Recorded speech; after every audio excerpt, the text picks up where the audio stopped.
So glad that you chose to worship with us today, and today is Give Big Sunday, and we're going to take a physical offering today of radical generosity, and it's going to go towards our backpack drive and what you guys provide. And I told this story first service, and it in no way, shape, or form made me cry. Actually, I'll tell you already, like this morning in the children's department, apparently there was a betting pool going on of how many times I was going to cry today, which is so unfair.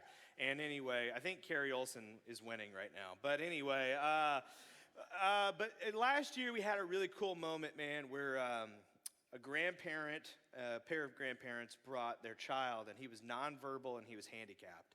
And so he was in a wheelchair, and he had some very big surgeries coming up, and he could not communicate. He could make sounds, and grandmother could kind of understand him and stuff. And I remember Gwen and Ms. spending a lot of time with that family, and I kind of walked in, and he had some kind of Spider-Man plush thing that he was carrying or something, and we started a conversation about how that was his favorite superhero and stuff. And if you know anything about me, I love Marvel, I love comic books, I love comic book characters and all that stuff. And so in my office, there is a ridiculous amount of Funko Pops, and they're all Marvel. I mean, they're on the walls, they're shelves. I think I have more Funko Pops than I do pastor books. Anyway, we started this conversation and stuff, and my heart just kind of got pulled in that direction. And I have a whole line of Spider-Man Funko Pops. Like, I have a shelf just for my Spider-Men and all the different kind of Spider-Men that I have. And so I went upstairs and I grabbed one of my Funko Pops, and these things are very near and dear to my heart. And I remember I walked through the door, and Pastor Carrie, she knows what these mean to me, mainly because I tell her, don't let children break these. And she just saw it in my hand, and she already knew what I was about to do with it. And she goes, "Oh, Michael." And I said, "Carrie, don't, I'm gonna cry." And but I went to this kid, and I gave it to him, and I told him what it meant to me. And his face, he started to go like, "No," and his grandmother said, "Oh, he doesn't want it. He doesn't want to accept that because he knows how much it means to you." And I said, "No." I said, "Hey, you have a lot of big things coming up with your surgery." And I told him, I said, "I want you to be brave like Spider-Man is brave." And I gave him that Funko Pop. And for me, that was such a heartwarming experience and just a soul-filling experience. I knew it was for me and for Gwen and Ms. and Sal, who were standing there. And that's what you're giving to today. It's not just a backpack. It's not just a haircut. We are meeting kids who are going through something. And the thing with kids stuff, man, is kids are innocent in what's going on in the world. They're victims. And the choices that parents make or that adults make and stuff, like, kids just get swept up in it. And so if we can take a day and fill up these kids and give them confidence and get them ready for school and make them know that they're loved and they're valuable, man, you can't put a price tag on that. And we can do so much with so little. And so we know that you're going to provide today, and you're going to radically give because of kids like this kid that we just talked about. And I just believe with all my heart that this is going to make an impact and make a real difference. And there's so many families that come here today that our first meeting them was at the back to school bash, over the last few years that we've done this. So it just makes a world of difference, and you just don't know whose story you are impacting through your giving today. So we hope that you would just radically give in a very, very real way today. So I'm going to have Kent and Ms. come forward, and we're going to take an offering. And if you look, you can give a physical offering today. We have these envelopes, and this is for your comfort. If today you can't make a donation or whatever, but you feel embarrassed, and you could just take that when they put that basket in front of you, take that envelope, put a empty envelope in there, and you know what? We'll just say there's $1,000 in there, okay? But if you want to give online as well, if you don't have a physical donation today, you can give at anchoredhope.church/give or through our app. There's online giving at the bottom. There's a button. All your giving today, there's no drop tab you have to worry about or anything like that. You can give. All the giving today is going to go towards this, okay? And so we hope that you will participate in that in a very real way. But let me pray for this offering. Father God, we come to you today. Everything good that we have comes from you. And so, God, we give in a radical way for a really good reason. And you know how this is going to be used. You know what you want to do with it. You have a vision for this, and God, we know this is going to impact people in a very big way. So God, we give big today because we love you and we love others, and we're going to show it today through our giving. In your name we pray, amen. Well, I hope that on your way in, I hope that none of those people in first service worried you about this service, okay? There are a lot of people giving pre-warnings about today's message, which is not fair, by the way, okay? But I went downstairs to grab a cup of coffee, and somebody said to all the people who are working in the cafe, like, what's wrong with you guys? And Becky, she looked at him and goes, you'll find out. Just wait, it's your turn next. And it was like, oh gosh, okay, never mind. I'm going to the Baptist church today. And but we're glad you're here, and it's going to be okay. It's all right. By the way, there are a lot of tissues underneath these chairs, so if you need to find them, just start crawling around. You'll get a box for yourself. But I want to talk to you about something first off that's very near and dear to my heart. Very, very important. Okay, so let's start with a little question. How many of you drink coffee? Raise your hand. Yeah, woo! How many of you drink coffee? Okay, all right. Well, buckle in. I'm about to make you feel bad, okay? Hold on now. Now, here's the thing. You drink coffee, okay? And I see some of you raise your mugs and stuff. I got mine, okay? But let's get down to the nitty-gritty here, okay? How many of you like coffee? Raise your hand. Now, hold on just a second, okay? When I say that you like coffee, okay, I mean you drink coffee black, okay? Now, how many of you drink your coffee black? Okay, all right, okay. Now, see, these are my true and tried people, okay? Because here's the thing. If you actually like coffee, you drink it black. That's the way coffee is supposed to be drank, okay? Also, side cliff note, if you're drinking Mountain Dew at 7 a.m., you have a problem, okay? And you need to stop that, okay? So anyway, that's just a side note. But I love coffee. Let me tell you how my story with coffee started. When I was in 5th grade, I noticed, and I knew this my whole life, but my mom, she would always get up every morning. She would go in the kitchen, she would make herself a cup of coffee, and then she would sit at the kitchen table, and she would do her devotions, and she would drink coffee. That was her time with God. She would pray.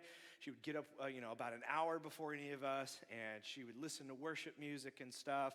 And I would get up, and as a 5th grader, I wanted to connect with my mother, I wanted to find something that my mother liked to do that I could do with her. And so I still remember to this day, we lived in Bridgeton, I would come down the stairs, there was a hallway, I could see the kitchen table, my mom would be sitting at it with her Bible open and her journal and stuff, and my mom and dad had a wide collection of mugs, just so many mugs. And I went in and I asked my mom, could I have a cup of coffee? And she said, well, sure. And so my mom went and she poured me a cup of coffee. We had just a basic coffee maker.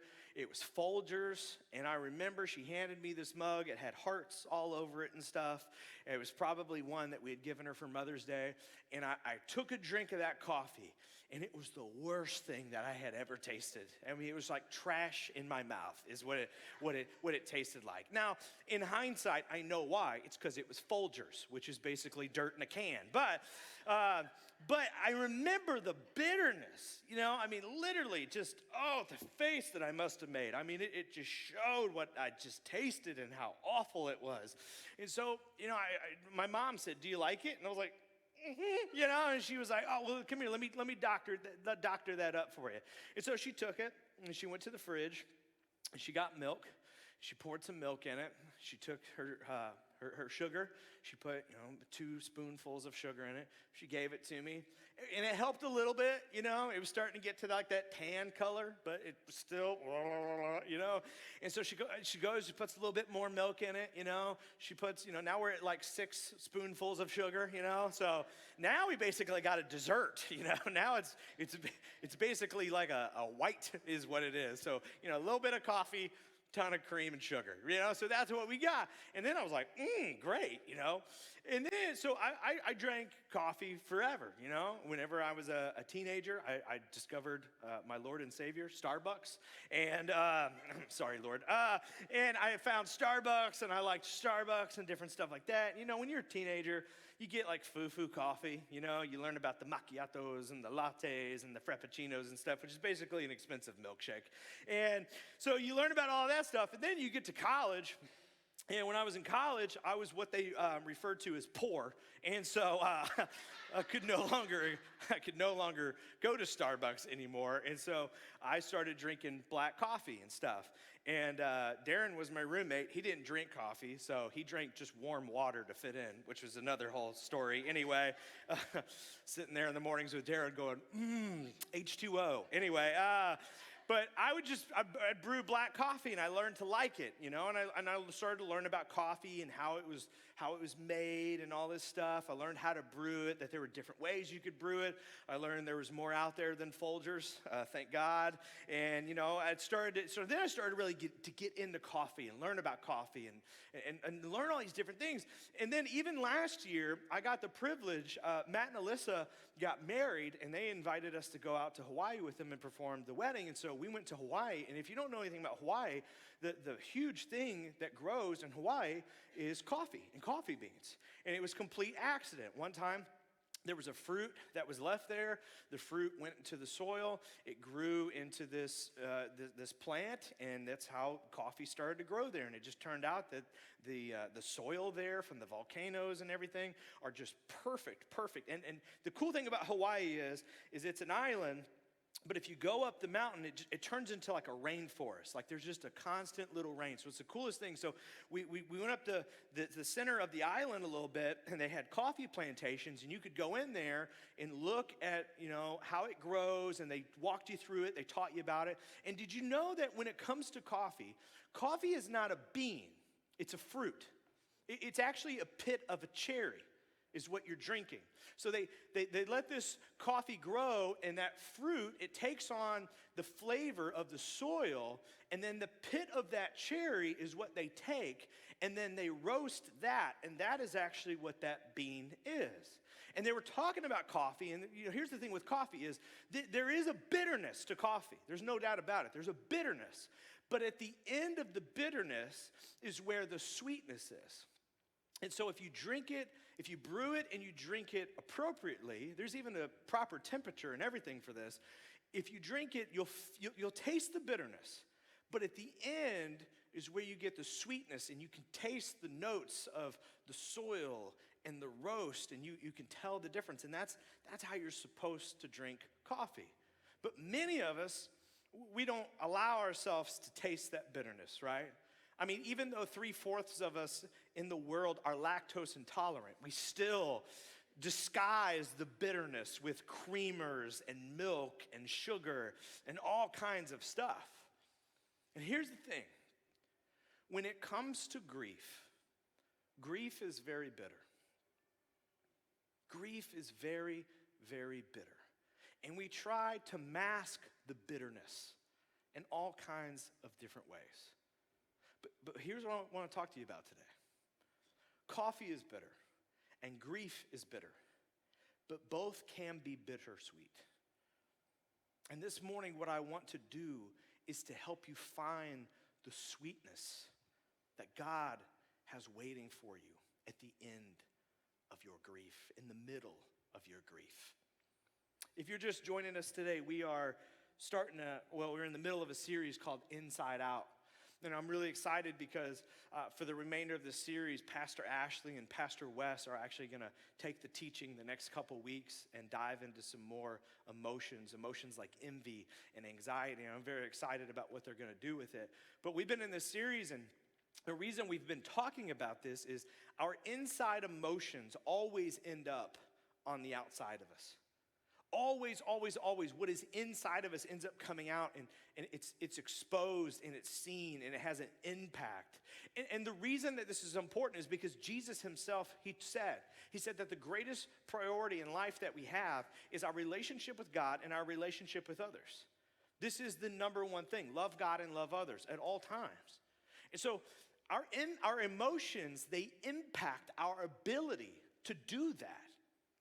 What is inside of us always ends up coming out, and it impacts, and sometimes it helps, and sometimes it hinders our ability to love God and to love others. And kind of our mission statement for this series, what we're trying to do is if we can become more aware of what we look like on the outside, we can go to work on what is happening on the inside. And the way that we've discovered that is with a question. I told you week 1, go ask 3 people this question right here. Hey, what's it like to be on the other side of me?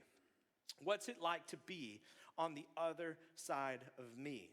And many of you, you've gone and you've asked people that question, and you've discovered something that was inside of you that was easily seen on the outside. As a matter of fact, some things you thought you were filtering or you were hiding, and it turns out you weren't hiding very well at all. Everybody knew about it but you.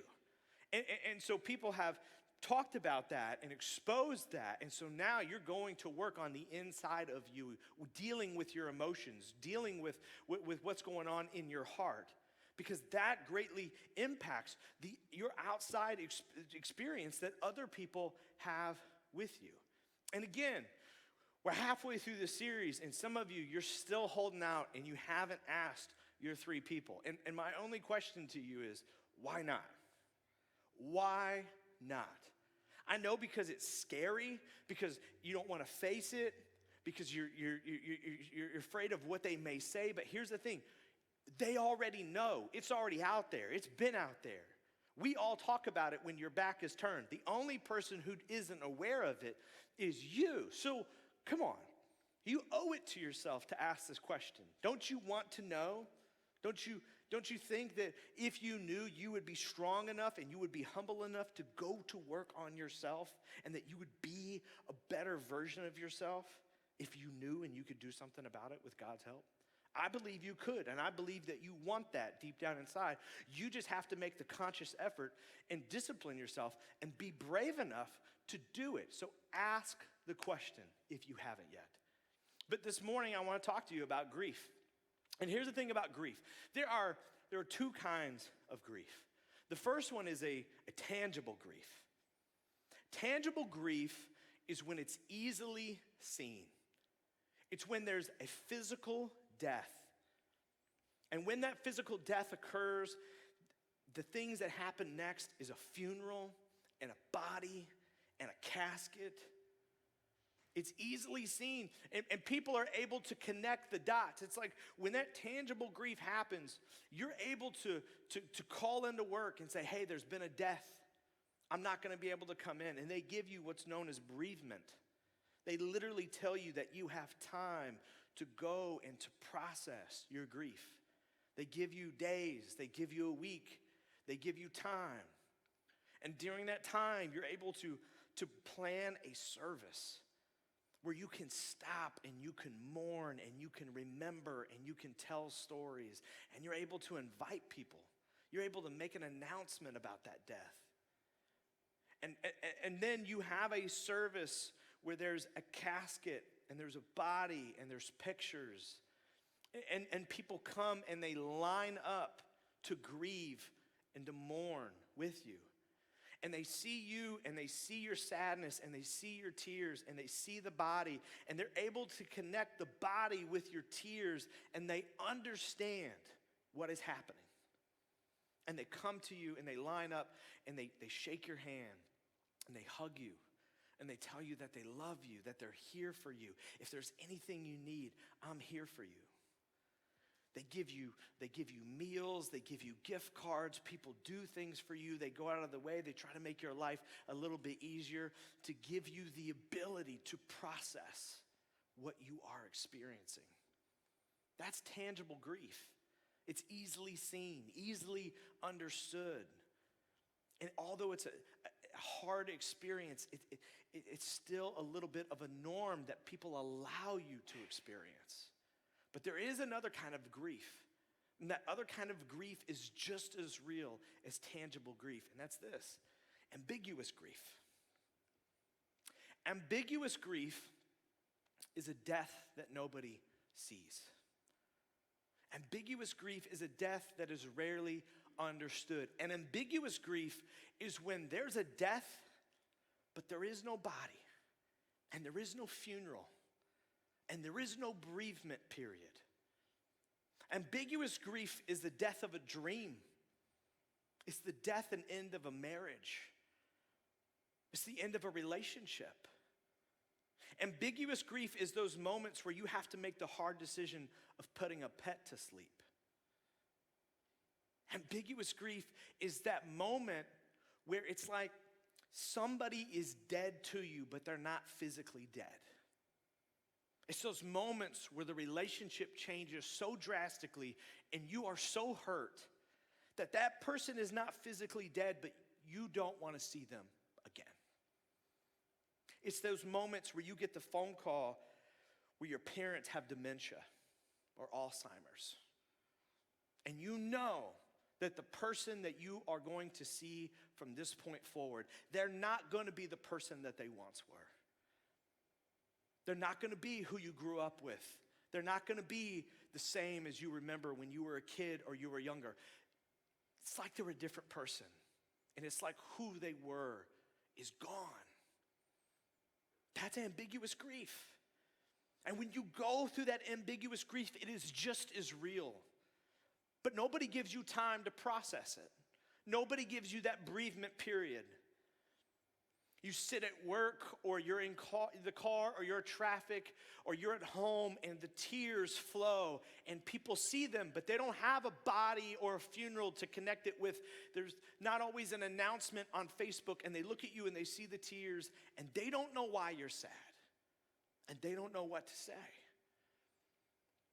It's those moments where we go through that grief and we never truly get closure, do we? We don't get to say goodbye. There's still a lot of things that we don't understand. There's no answers. And we're just expected to move on.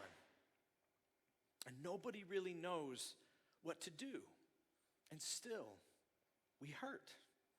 That's ambiguous grief. And it's just as real as tangible grief. And the thing is with grief, if grief were a language, we're not very fluent in it, are we? If grief were a language, many of us, we don't know what to say. I mean, even when there's a tangible grief, when we hear about the funeral, many of us, we go to the funeral and we stand in that line and we get nervous because we don't know what even we're supposed to say. And that nervousness even sometimes pushes us in a direction that's so terrible, where we say something for the sake of saying something and we end up saying the wrong thing.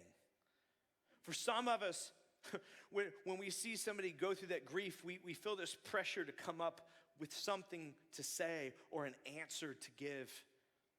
And I've been in those situations. I remember when my grandmother put her son, my uncle, in the ground. And I remember as people lined up and came to her and said things like, everything happens for a reason. Well, God just needed another angel in heaven. And I remember my grandmother, it making her even more sad. Because she said, what reason could God ever have for this? And he needed just another angel in heaven, so he didn't have enough, so he had to take my angel from me. I mean, people's pressure inside of them to have to say something and have to say something meaningful, have to provide some kind of answer or purpose to this, almost made it worse because they didn't know how to grieve. And that's with tangible grief. I mean, with ambiguous grief, it's even worse. Because there is no funeral, and there is no body, and there is no explanation. And so we see somebody going through it, and we don't know what to do. We say, hey, what's wrong with you? What's going on? I can tell, I can see it. You don't look okay. And when we see that, some of us, it scares us away. We see that person sad. We see that person grieving. We see the tears, and we almost back off. We ask other people, you know what's going on with her? Do you know what's going on with him? I don't know, I saw him crying. Well, it's making me uncomfortable. And many of us, if we were honest, we would admit that people's tears, people's sadness, people's grief, it makes us uncomfortable. And for those of us who are grieving, we see that. We see how uncomfortable our emotion is making other people. We see how uncomfortable our tears make us. That's why we're so quick to wipe them. That's why the minute some of us, we start to get emotional and we start to cry, we apologize and say, I'm so sorry. And we bottle it up and we push it down and we try to get control of ourselves because we never really feel like it's appropriate to grieve, do we? But here's the thing about grief, is that as we go through it, what you learn is that grief doesn't have an expiration date. Grief never ends, does it? On the other side of grief is more grief. We live in a culture that says that time heals all wounds. But you and I both know that that's not true, is it? Because time goes on, but grief never gets any easier, does it? Because as we grieve, the first Christmas comes up, the first birthday, the anniversary of the death comes up, the first Father's Day, the first Mother's Day, when they're not here. And after the firsts come the seconds, and the seconds aren't any easier than the first. And then another anniversary, and another date, and another date, and another date, and it doesn't ever get any easier. Grief doesn't have an expiration date. It's like that can of beans in the back of your mother's pantry. It's always still there, still not expired, still not going away.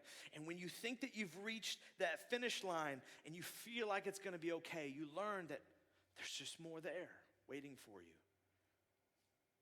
See, we all go through grief. We're all uncomfortable with grief. And grief doesn't ever expire. So what are we supposed to do? We all go through it. We all feel it. We're all uncomfortable and we don't know how to grieve and we don't know how to let people grieve. And it's not going away. So what do we do? I believe that the answer is found in the words of Jesus. I think that Jesus said something that's incredibly helpful. But the other thing is that what Jesus said is incredibly hurtful. As a matter of fact, it's downright insensitive. I believe that what Jesus says actually probably, if you were sitting in the audience and heard what he said, it probably sounded offensive and inappropriate. But I want to help you connect the dots of what Jesus was trying to say. It was in one of his most famous sermons called the Sermon on the Mount. It's found in Matthew chapter 5. It's very long. It's kind of everything that is the kingdom of God. And we believe that Jesus didn't just preach this the one time, that this is probably one of his greatest hits that he told again and again and again, a sermon that became very well known. But in this message, he shares this word blessed, and he starts this list of blessed are's. He says, blessed are the people who do this, and blessed are the people who experience these things. But here's what you have to understand, is that in the Greek, when Jesus says blessed, what he's actually referring to, what he's actually saying is that Greek word blessed means happy. So Jesus is saying, happy are the people, joyful are the people, lucky are the people who get to experience these things. And his list is so offensive. It's so inappropriate. And the very second thing that he says on his list, if we had to give each line a number of the things, that number 2, one of the top 5 things that Jesus says are blessed to experience is this. He says, blessed are those who mourn. Blessed, happy are the people who get to grieve. I don't know about you, but I've never felt blessed to get to grieve. Have you? I've never been in the middle of grief and thought, oh goodness, thank you, Lord. I'm so happy for this opportunity. Boy, lucky am I to get the opportunity to mourn and to grieve. None of us have ever thought that in the middle of our grief. As a matter of fact, you may read that now and be like, this is why I don't like Jesus, because good grief, that hurts me, because what I've gone through has been so painful. I've never thought of myself as happy. But Jesus said what he said. There has to be a reason for it. And if Jesus is who he says he is, if he's God in a body, then the reason he's saying it is he must know something that we don't. He must be so connected with the creator of the universe and the creator of mankind that he must know that there's a reason that when God made us, he put the emotion of grief there. That there must be some kind of plan or purpose for grief, something that's untapped, that we haven't been able to experience yet. But what is that thing? It would have been nice if Jesus would have just, taken this and maybe done a 36-part series. and Matthew and Peter and everybody could have wrote down exactly what it is and be like, hey, Jesus, let's exegete that for a minute. Can you give me a 3-point sermon on this? But he didn't. He just moved on. And so even me, myself, I've read this. I grew up with this. Blessed are those who mourn, and thought, how? How in the world could you ever view this as a good thing, as a happy thing, as a blessed thing? This spring, Pastor Ashley and I, we got to go to Atlanta, Georgia, and sit at a conference for a few days. And there was a man there by the name of John. He runs a coffee shop in Atlanta. He got his doctorate in ministry, and he wrote his thesis on grief. And his thesis was written primarily from the grief that he experienced when he lost his brother. And so he was there, and he talked to us for 16 minutes in this auditorium full of pastors and leaders. And he said something in that talk, and a lot of what I'm sharing with you today, these are not my intelligent thoughts. A lot of these are his. But he shared something that all of a sudden made me understand what Jesus was trying to explain. He said this. He said, grief is not meant to make you sad. It is meant to make you sober. Grief is not there to make you sad. It is there to make you sober. What he was trying to say was this, is that grief is there to come in and to remind you of something very important. And once it reminds you of that, it is there to tap you on the shoulder and to get you to see things from a different perspective. See, this is what grief reminds you of. Grief reminds you that you will lose everything that you love. You will lose everything that you love. One day, they won't be here anymore. One day, this will end. One day, that chapter will close. See, grief reminds you of that, and then it taps you on the shoulder. It's those moments when your kid runs into the room and they say, mommy, mommy, mommy, daddy, daddy, daddy, and you're on your phone. It's those moments where your teenager or your kid runs into your office or runs into the living room and says your name and gets your attention, and you're trying to finish up an email, or you're trying to watch a show, or you're trying to do something. In those moments, grief is there to tap you on the shoulder and to remind you, one day, those little feet won't run in the room anymore. One day, they're not going to walk through that door. One day, you won't hear that car pull up the driveway. One day, you're going to be sitting on that couch or at that kitchen table, and you're going to wish that they would walk in, or that they would come down those steps and out of their bedroom. Grief is there to tap you on the shoulder and remind you that one day they won't be here. So put your phone down. Turn the TV off. Finish the email later. Because this moment is precious. This moment is important. This is one out of your last ones. So grab hold of it. Treat it as if it's fragile. Pick your words carefully. Give them your undivided attention and cherish it. Because in this moment, there is something sweet for you to experience. Do you know what grief does? Grief reminds you that these days are the days that one day you'll refer to as the good old days. Grief is there to remind you that right now, as these things are, these are the moments that one day you'll miss.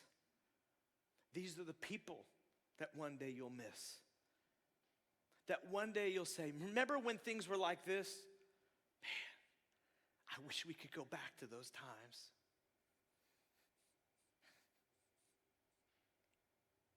I wish it could be like that again. I wish we could get just one more dinner together. I wish we could all ride in the car together just one more time. I wish it was when it was like grief taps you on the shoulder and says, enjoy this, because this is so precious and so good. And one day, you're going to grieve over this, and it's going to hurt.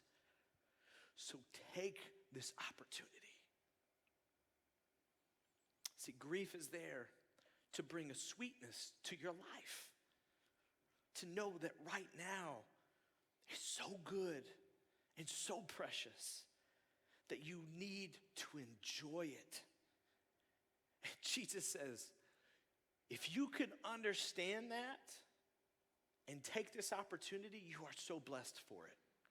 Because there are so many people who are living their life so fast, with their head down, buried in things, that they're missing the sweetness of life. They're missing the joy of watching their kids grow up.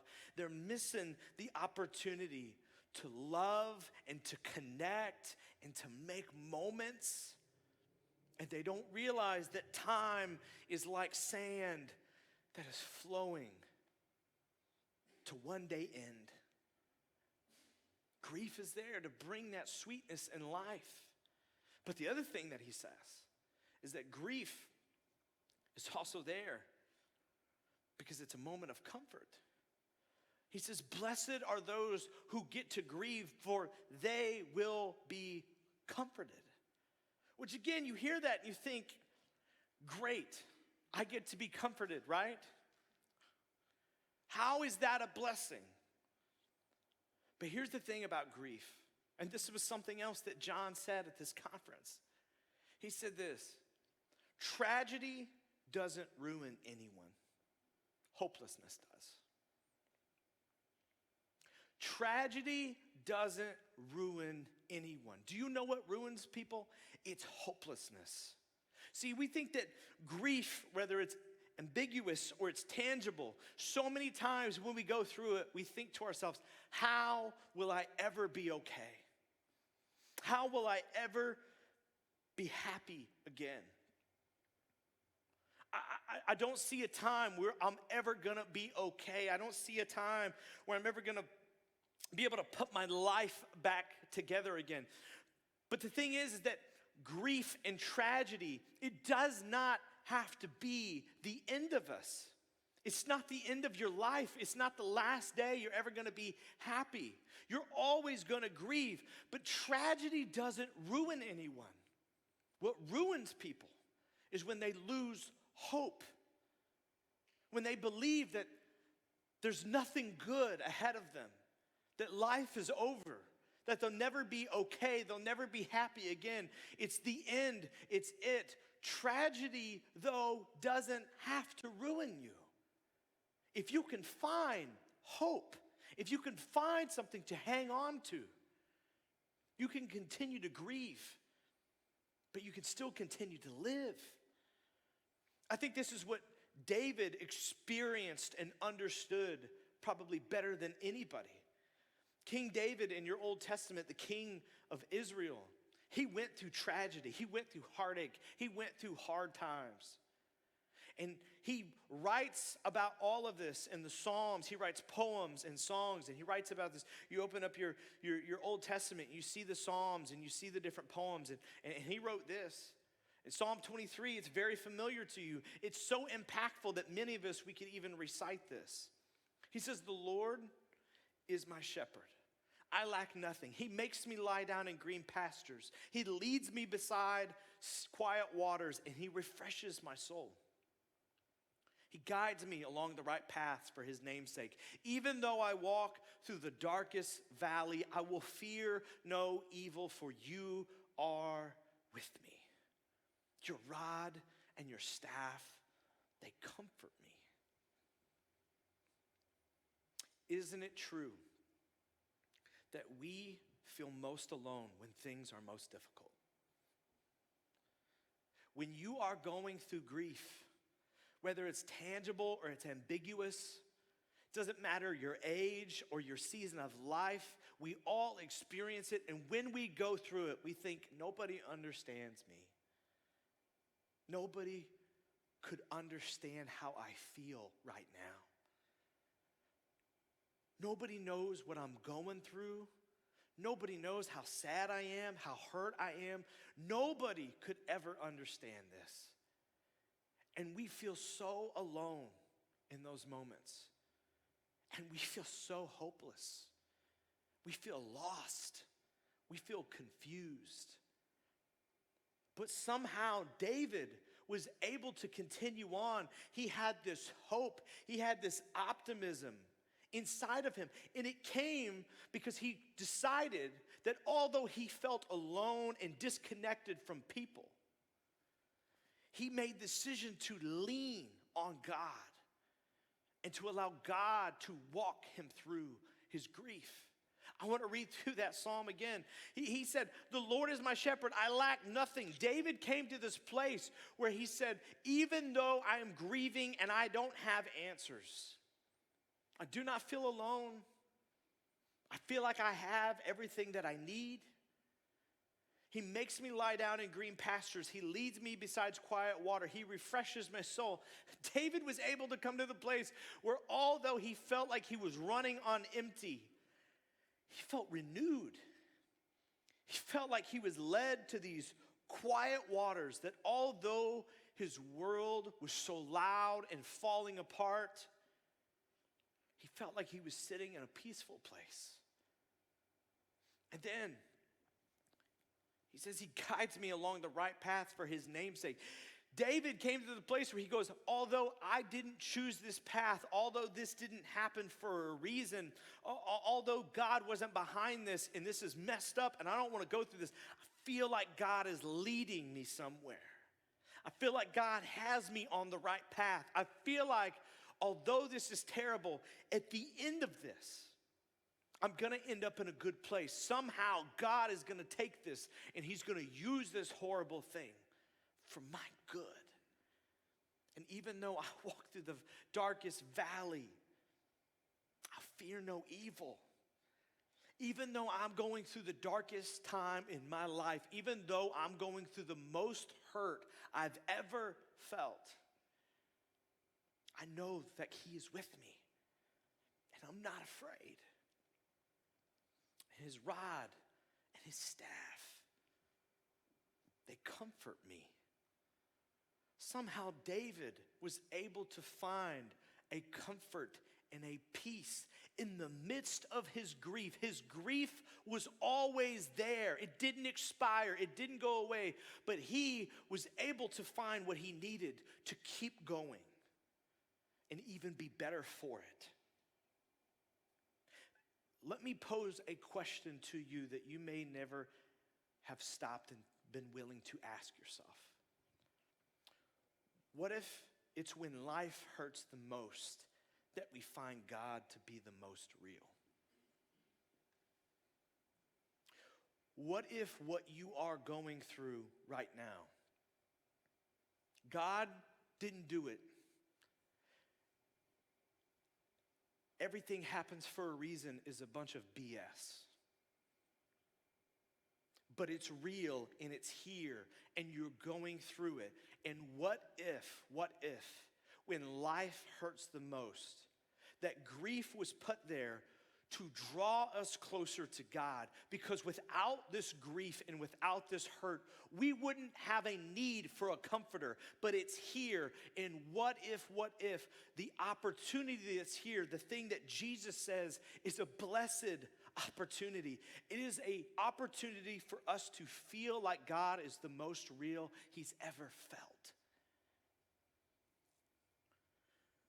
Last week, we talked about anger.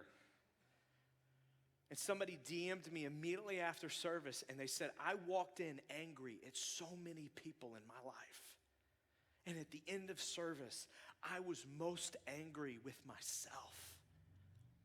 And they gave me a laundry list of all of these terrible, horrible things that were going on in their life.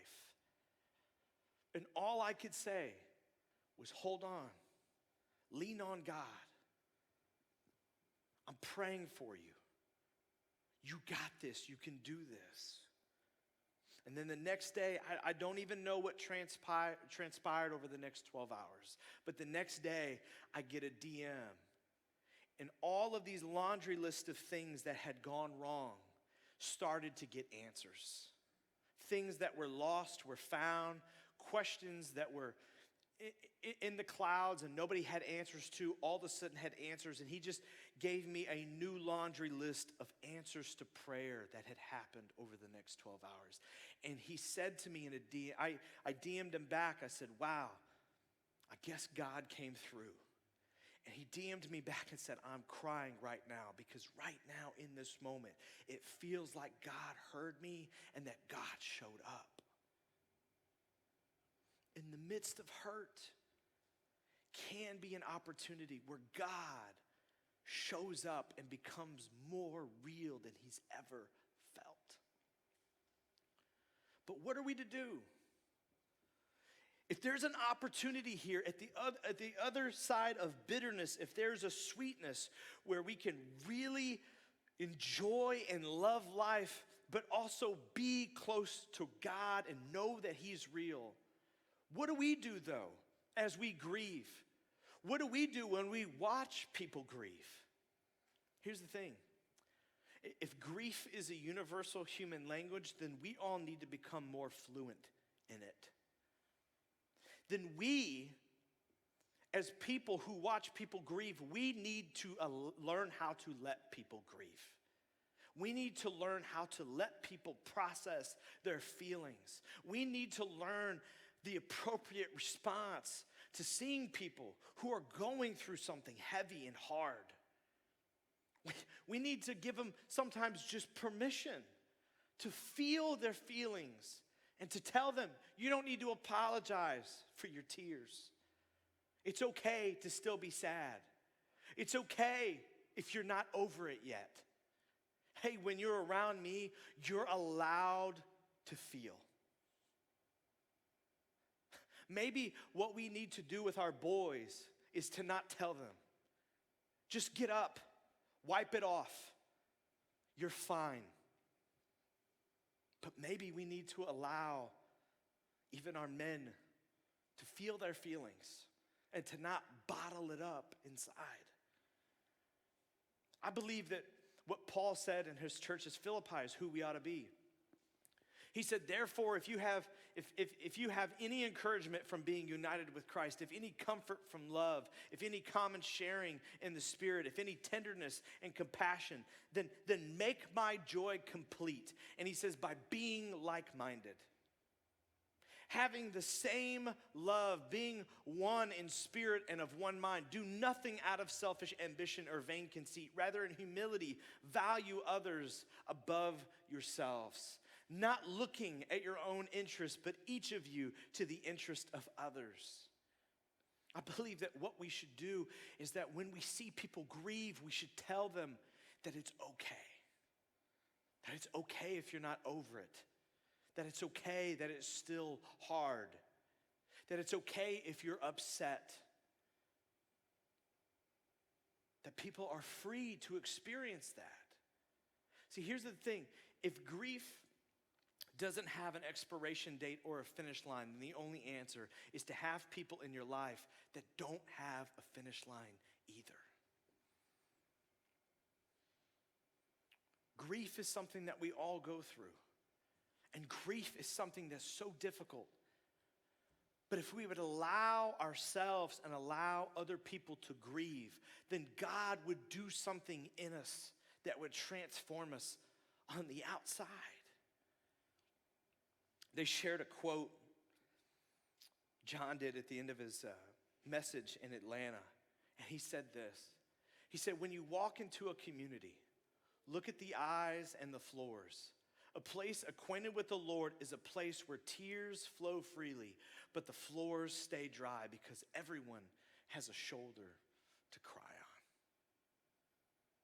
Do you know one of the best things we can do as a family, one of the best things we can do as a church, is we can allow people to grieve, to be sad, to miss people who are gone, to recognize that the death of a dream or the death of a marriage or the death of a pet or the death of a relationship or the death of one chapter in life that leads to another, all of those are valid. And even though we may not always understand them and maybe we can't even relate to them, they are still real and they are still heavy and they are still painful to walk through. We should be a place, we should be a family, we should be a body, we should be fathers, and we should be mothers who don't tell others to get control of themselves or to get up and wipe themselves off and to get over it.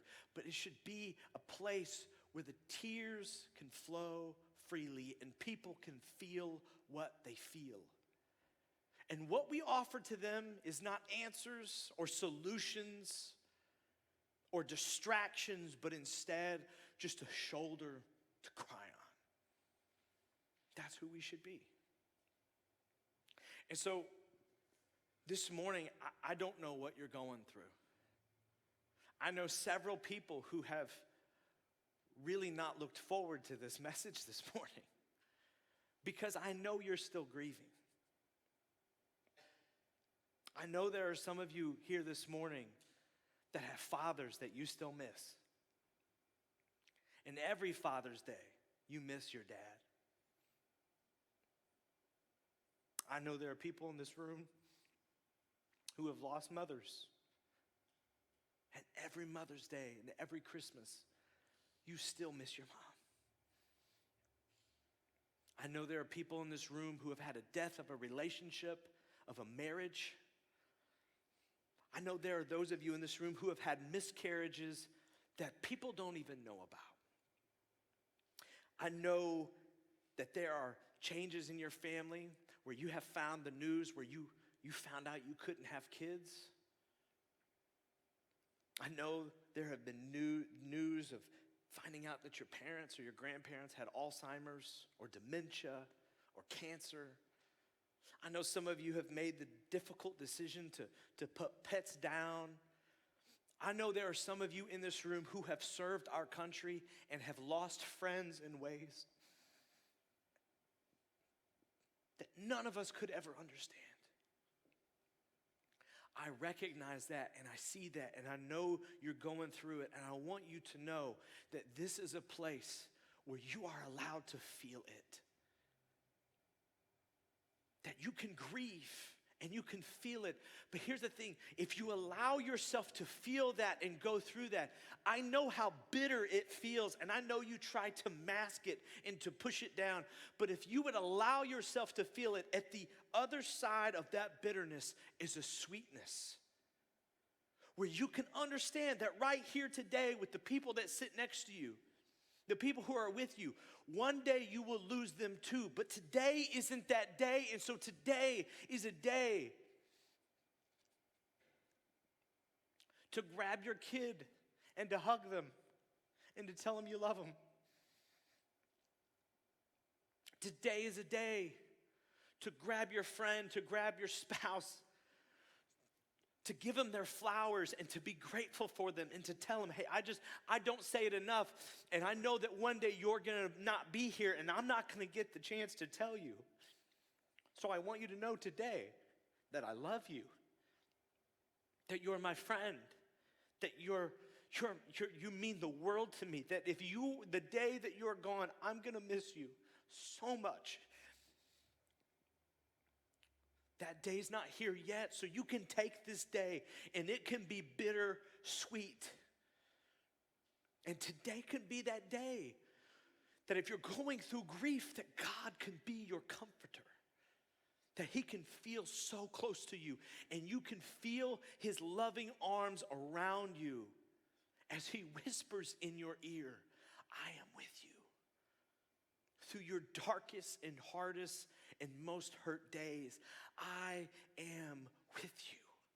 And I will get you through this. There's a chance there. There's an opportunity. And that is why you are blessed, and that is why grief exists. I'm going to invite the band to come back up, and they're going to sing a song. And this is not a worship song. I don't want you to stand and sing. I want you to sit. I want you to listen. And I want you to read the words. This is a chance in these next few moments where you are in a dark room and you are allowed to feel your feelings and you are allowed to grieve. And so as they sing this song, I just want you to take this moment. And then I'm going to come back and I'm going to pray for you. But I want you to be able to feel this because I know that you're going through a grief that has not expired. You're going through a grief that still feels just as fresh as the day that it happened. And I want you to know that we recognize it and we see it. And we do not expect you to just move on from it. So enjoy these next few moments and allow grief to do what grief was intended